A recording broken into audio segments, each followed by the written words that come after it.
from the low, welcome to lovely Las Vegas for Coast to Coast Hoops with myself, Greg Hoops Peters, and now part of the VSiN family podcast.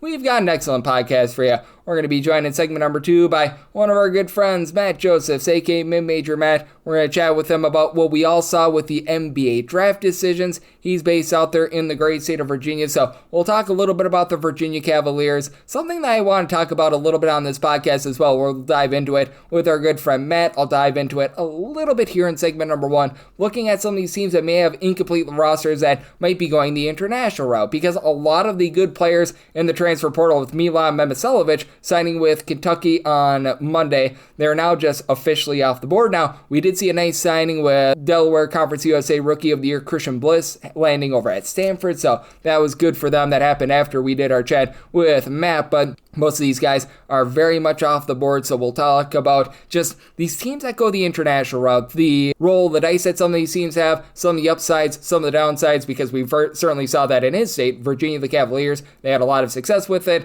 Virginia Tech, who went the international route, not so much success last season, and also dive in with them about the SEC and what we've been seeing out of that conference here in the offseason. And then in the final segment, we did see a few pieces of college basketball news and notes on Tuesday, not a ton, but I'll give you guys a little bit of a recap of that. If you do have a question, comment, segment idea, what have you for this podcast, and I do beg with you, I do plead with you, please do send these in. You've got one of two ways to be able to fire those in. First one is my Twitter/X timeline at gunit_81. Keep in mind, letters CM, they mean does not matter, so as per usual, please do send these into the timeline. And the other way is find an Apple Podcast review. If you rate this podcast 5 stars, it's very much appreciated. And then from there, you're able to fire in whatever you'd like to hear on this podcast via that 5-star review. And of course, I do beg with you, I do plead with you to send in these Twitter/X questions. And with Milan coming off the board yesterday, now it's time for teams that might be incomplete with their roster to get a little bit more creative. And I've talked about this on the podcast a little bit. Like I said, we'll dive into this a little bit more in segment number 2, looking at these teams that are going to be going the international route. Now, you are going to have some junior college guys as well, especially when it comes to lower levels. And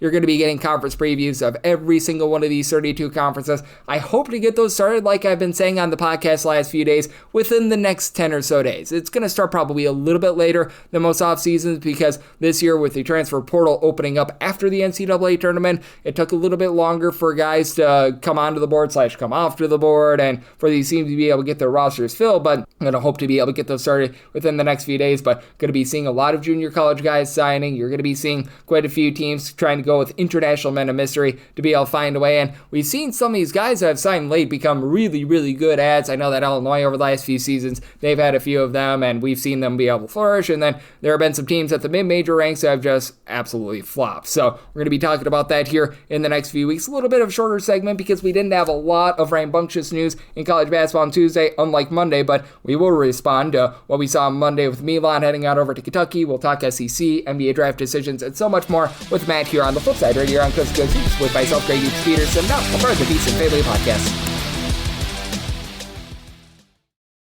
Side edge this college basketball season? Well, VSiN experts use CBB Analytics, the most comprehensive college basketball analytics platform in the world. See injury impact, on and off data, clutch time performance metrics, first versus second half splits, and so much more. Utilize the promo code of VSiN, that is VSIN, to get $30 off and find your betting edge over at cbbanalytics.com. That is cbbanalytics, all one word.com. For anyone that is new to VSiN, well, I wish you a friendly hello. This is an attention to anyone that is new to VSiN because you're able to get some free stuff with our daily newsletter. It's a great way to catch up on everything that's happening in the sports betting world. It's delivered straight to your inbox every single morning. VSiN's newsletter offers picks, data, strategies for the day's betting menu, and so much more. Sign up for free today over at VSiN.com/newsletter. That's VSIN.com/newsletter, and start receiving your free newsletter tomorrow morning. That is VSIN.com/newsletter. Stay ahead of the game and bet smarter with VSiN.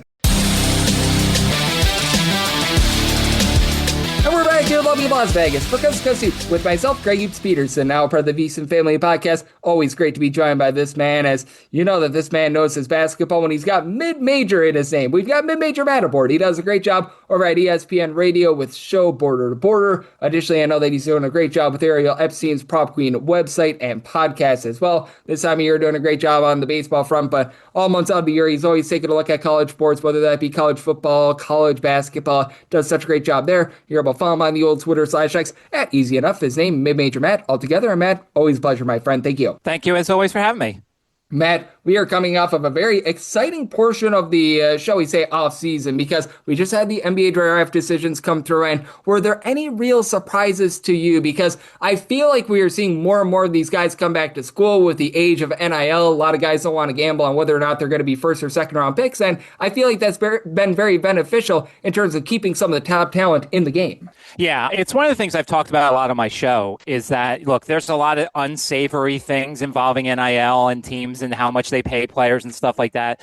But like, I go back to all the way to a couple years ago when we first saw this help out, when we saw Drew Timme and when we saw the center for Kentucky, Oscar Tshiebwe, both of them decided not to become second round draft picks. And they decided to come back to college basketball. And ever since then, like, we saw a lot less names get thrown into the hat to even make the decision. So I think this is the one positive for NIL, is that we've seen a lot of these guys return. You know, you see some of these huge decisions. Now, look, I didn't think that Koa Pete should have gone out. I think he could have benefited from one more year. Certainly Arizona could have benefited one more year with him coming back. But I think for the most part, the sport got better because a lot of the stars decided to stay instead of getting drafted in the second round. And then two teams were really able to benefit as well from these guys returning and not going back to where they came. Because for St. John's, I thought that they were going to be a solid team. Picking up Tonde Yusufu, I feel like, is exactly what the doctor ordered there. And for Kentucky, all throughout the offseason, I have been on this podcast wondering, hey, where's that star going to be? Because it felt like they had some nice ancillary guys. It felt like they had a roster that was just that one big piece away. We saw on Monday Milan Memiselovic signed with them. I feel like those were seismic moves for two teams that certainly have name brands out there in college basketball. Yeah, that's for sure. You know, it's funny because if you listen to Kentucky fans after, a couple times where they lost players, whether they were transfers or high school players, they were like, well, we're not paying enough. Coach is good enough to get in the top four, but he's not good enough to close the deal. And of course, this is why you wait for the whole offseason, because, look, is it a great offseason for Kentucky? Getting him was great, yes. But, this is kind of the best guy that was out there, and they were able to bring him in. And what he's going to be able to do for that offense is just add another dimension. And as you said, they brought back some guys from last year's team. So I think, we need to learn as a society to not judge things halfway through. We need to wait until the full offseason is over and then give the guy his credit for getting the right player. Yep, exactly. And that is big for Mark Pope and his brand moving forward. And just when I take a look at college basketball, I feel like it's been a monster offseason for the SEC because we were still waiting on Kentucky, what they were going to be able to do. Signing Milan, that is massive for them. Obviously, Tennessee has made a lot of moves. I think that they're probably going to need to change their style a little bit for this upcoming season, but love that. I felt like they were big beneficiaries of the NBA draft decisions with having Amari Allen going back to Alabama, Vanderbilt bringing back Tyler Tanner and company. And it feels like for the SEC, after they were down a little bit from where they were 2 seasons ago, they had that historic year. Last year was still good, but wasn't quite as great. They're looking to do even better than they did a few seasons ago, and it feels like every one of these teams is all in right now. Well, and the one you didn't even mention was Florida, and Florida started the whole thing by bringing a whole bunch of guys back, bringing Chinyolu back and bringing Thomas Hawk back, however you pronounce his last name, I apologize, but bringing him back to the fold. I mean, Florida has a roster that probably will be preseason number one, and the reason why is because they were able to keep a lot of the talent from leaving, and so I think that is so huge right there, because that's not even one of the teams you mentioned. And yes, Kentucky and Alabama and all these other ones. And of course, there's always a surprise or two that comes up. Who knows what's going to happen with LSU with regards to their roster? And Will Wade, as much as we don't like some of his tactics, he's a very good coach. So I feel like this is a conference that's going to probably have a really, really, really good season.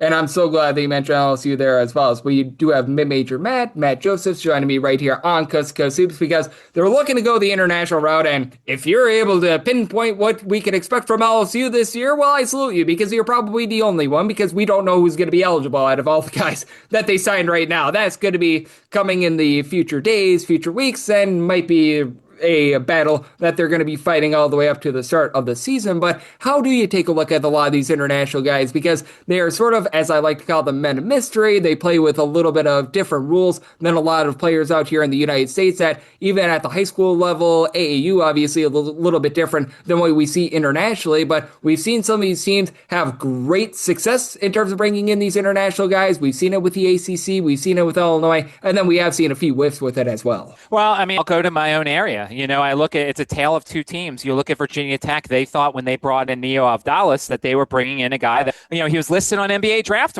places. He was a guy that was going to be huge for Virginia Tech, and he did not live up to the expectations. Now he's in North Carolina. I have a feeling he'll get used a little bit better. And then you look over at Virginia and you see some of the guys they have, Grunlow and some of the other guys that they have there, and they got a lot of success from those international players. So I think part of it is, being able to use them properly and being able to figure out what their strengths are, getting them acclimated to college basketball. I think that is so huge as well because, as you just mentioned, different rules, different size courts, different atmospheres, things like that. So I really think this is how the coaches go, because I think it's so important for these coaches to know. Tista Ritter, another guy that I completely forgot for UVA. I mean, he was so huge. He's back once again. This is why I think UVA is going to be a huge team when it comes to the ACC because of the continuity that they're bringing back. But I think it's on the coach to figure out the strengths of these guys and use them properly in their offense and defenses. Yep, absolutely. And with these guys, they're typically a little bit more old. They're a little bit more veteran as well. They've been around the block a little bit, so that's been very beneficial. And we sometimes see the pipelines. You're a mid-major guy, so you know all too well St. Mary's bringing in all those guys from Australia and how much success they've been able to have with that as well. So we've got Matt Josephs, aka Mid-Major Matt, joining me right here on Coast to Coast Hoops. And you did mention that out there. You're in your neck of the woods. You're over there in Virginia, and it does feel like it's going to be a hotbed of some very rock-solid teams. A little bit away from the state of Virginia, George Mason. I like a lot of the moves that they've been making here in the offseason. You mentioned Virginia. I think that they're going to be maybe not on par with Louisville and Duke, but I think that they're a solid number 3, number 4 team out there in the ACC. And just how do you take a look at those teams out there in your neck of the woods? Because with Virginia Tech, I still feel like there's a few question marks there, but Mike Young has shown that he's able to do a good job with offense. Defense leaving a little bit of something to be desired. Well, I think the best team in the state is either Virginia or VCU. I think VCU, look, I think when they were able to bring in the former Howard transfer and the Creighton transfer, I think he's going to be huge. I actually said on my show, I think he is going to be the preseason A-10 player of the year. And if not the preseason A-10 player of the year, Blake Harper is going to be the actual A-10 player of the year. I just think he's going to play and he's going to remind everybody that he is better than the guy that was at Creighton. And he's probably not as good as the guy he was at Howard. I think he's huge for VCU. I think in that style of offense, Blake Harper is going to be the best player in the conference. I've also been somewhat intrigued by what JMU is doing. JMU last year brought in a lot of guys that were defense first. And we know Preston Spradlin is a defense first kind of guy. This year, almost everybody he's brought in from the transfer portal have been offensive guys. There's been length, there's been athleticism, and there's been scoring. And I think he realized that he can't win every game 68-63. I think he realizes he's going to have to win some games 75-71. So I'm really intrigued to see what JMU does in the Sun Belt. And then you heard it from me. I think Blake Harper is either the preseason A-10 player of the year or the actual A-10 player of the year. I think he's going to be so good for VCU, who I think could win a game or two in the NCAA tournament if they're healthy and everything breaks right. Yep, absolutely. With VCU, I do think that they have formed themselves as one of the great A-10 teams out there. And I do feel like the A-10 in general has had a solid offseason. Maybe we're not going to be seeing like 4+ teams making the NCAA tournament like many, many years ago. But with the field expanding to 76, I think that there's a chance that one of those expanded bids might be going to an A-10 team. Certainly, we've seen St. Louis and all the moves that they've been making with the way that they were able to retain much of their roster. I think that they're going to be back once again. And then over there, closer to you, I mentioned George Mason in passing and George Washington. They're teams that I really felt like went for it last offseason, and for George Washington didn't necessarily pan out the way that I thought it was going to, but I do think that with another bite at the apple, George Washington can be one of those teams that's back in the top 5 or so of that conference. Well, Chris Caputo has to figure out how to win close games. As a guy, we've done this podcast a lot last year. You and I were huge GW guys, yes. And unfortunately, they lost a lot of close games. They lost Castro throughout the season. Now, that made Luke Hunger play a whole lot better than he was, so there's the positive to it, but like they just did not live up to the expectations rotations, and almost everybody except for Aaron Gurren is gone from that team. So I like Chris Caputo, but he's got to figure out how to win close games. Obviously, Dayton is always a factor. Dayton has a great non-conference schedule as usual. Somehow they are able to bring teams to UD Arena and test themselves in the preseason. So, I think they're certainly going to be a factor. And then there's always a sleeper or two. How's Fordham going to do in year 2 for Mike Magpio? I think he's a really good coach. He was able to keep several guys. So I think Fordham is certainly somebody that's going to be a team to watch out for in that conference. Yep, you're certainly speaking my language. I've been a Mike Magpio stan all the way back to his time over at UC Riverside. It felt like every single year at UC Riverside, they would knock off some sort of power conference team, typically Arizona State back in the day. But you know what? He was able to do a great job on that front. And while we're on the topic of mid-majors, something that is going to be coming up this season is a lot of unfamiliarity, because now we've got that new United Conference with the WAC going the way of the dodo bird, unfortunately. We've got a lot of realignment with obviously the Mountain West, Pac-12 having a whole bunch of shakeups as well. How do you take a look at those conferences where there's not going to be as much familiarity and you're going to have some, shall we say, new rivalries being formed? I think those are always fun. Look, I'm sad that some of the old rivalries have disappeared. Of course, I'm sad about that, but I'm also ready for new things. As a Syracuse guy, I always enjoyed our games against Georgetown and UConn, but I'm ready for new rivalries. And so you watch this conference. Look, as a Gonzaga fan, I'm excited. I'm ready for new games. It was always fun going to San Francisco, although San Francisco played those neutral court games towards the end of the series. And then, going to Moraga was always tough and stuff like that. But now I'm excited to see Gonzaga test themselves against some new teams. I think that this new conference, to me, new is exciting. I've always been a fan of new things. I love new challenges, new MTEs. I get very excited by new things. So I'm just interested to see. And look, a lot of times you're going to get 2 matchups. So you take a look at that first matchup. You factor in a home court advantage and things like that. But I'm just really excited to see these new matchups because I think it's great for the sport of college basketball. Yep, I do agree with you. I think that getting back the Pac-12 was massive as well. It certainly is going to be a little bit weird for the first year or two, and I'm still not necessarily the biggest fan of Cal being out there in the ACC. That just feels a little bit forced, but when you're able to get regional rivalries like we're going to be getting in the Pac-12, we still have that with the Mountain West, even though it's going to be a little bit more herky-jerky because you bring in a few schools from the great state of Texas. At the very least, you're not traveling 2,000 plus miles for a lot of these teams, so I'm right there with you there. And Matt, I know that it's been a wild offseason thus far. Now we finally have a little bit more of a knowing of what we're getting out of these rosters. Still a few guys out there in the transfer portal. A lot of teams maybe have 1 or 2 spots to be able to fill in terms of the last guys coming off the bench. But has there been a team or two that you've been looking at this offseason and you think that they might be able to present a little bit of value and maybe they're just not being talked enough here in the offseason? Well, obviously I mentioned VCU. The mid-majors are going to be certainly a focus of some teams because with the new unfortunate expansion of college basketball, the NCAA tournament, we're going to have to see if they all said, the mid-majors, we're going to have more mid-majors. They're going to get in. Well, I would like to see that actually happen. So I think that's interesting. Gonzaga, I think, is a team that's not getting as much love. Now, look, the Kale, I hope I didn't butcher his last name, but that whole thing with him wanting to go to Gonzaga and then he goes into the draft and he's like, well, I never really wanted to play college basketball anyway. That was a little bit disappointing, but I think the addition of Harwell coming over from Houston, I think that's so huge for that team. And look, they still have some roster spots available and there are still some guys out there. And certainly, heaven forbid, we actually go for the high school players. I think Mark Few is always really good at understanding roster construction. And you mentioned Arizona State, what Randy Bennett has done in terms of roster construction. I think Arizona State's going to be really interesting. I think it's funny.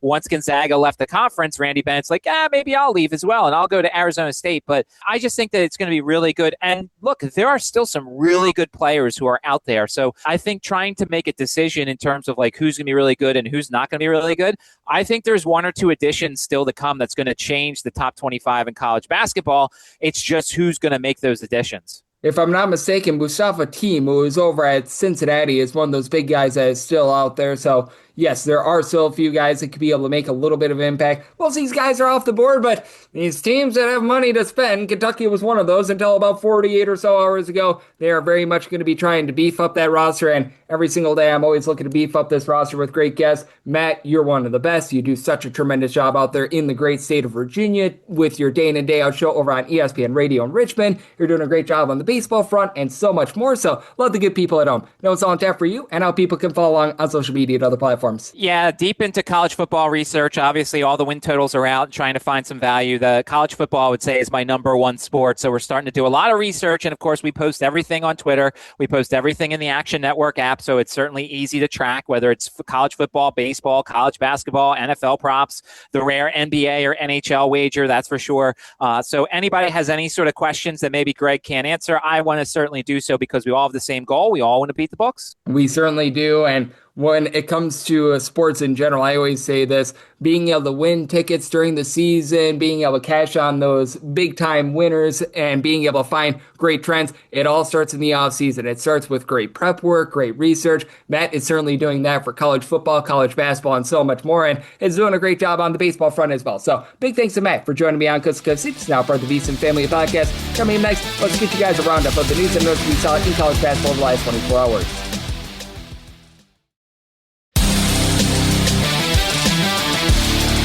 Here in lovely Las Vegas for Coast to Coast Hoops with myself, Greg Hoops Peterson, now part of the VSiN Family Podcast. Always great to be joined by Matt Josephs, aka Mid-Major Matt. He is doing such a great job over at ESPN Radio in Richmond, the Prop Queen website, the podcast that Ariel runs, and so much more. Every single time he joins me, lends such great insights. Did so once again today. So a big thanks to Matt for joining me in the last segment. Now it is that time of the podcast to give you a recap of the news and notes we saw in college basketball over the last 24 hours. Mentioned this in passing in the first segment, but worth mentioning once again, Christian Bliss, who he was one of the leaders in minutes in all of college basketball last year. He averaged 39.8 minutes per game at Delaware last season. He shot from three-point range 39.2%, 16.5 points, 5.9 assists, 5.2 rebounds, nearly 2 steals per game. He lands at Stanford, and boy, oh boy, Stanford needed this like their next breath of air because they have really not added a lot here in the offseason. They lose quite a bit of the roster from a season ago. Abuka Okore, he left for the NBA draft, and he was one of the most impactful and one of the most dynamic scorers in all of college basketball last season, so certainly that was rough for Stanford. And for Stanford,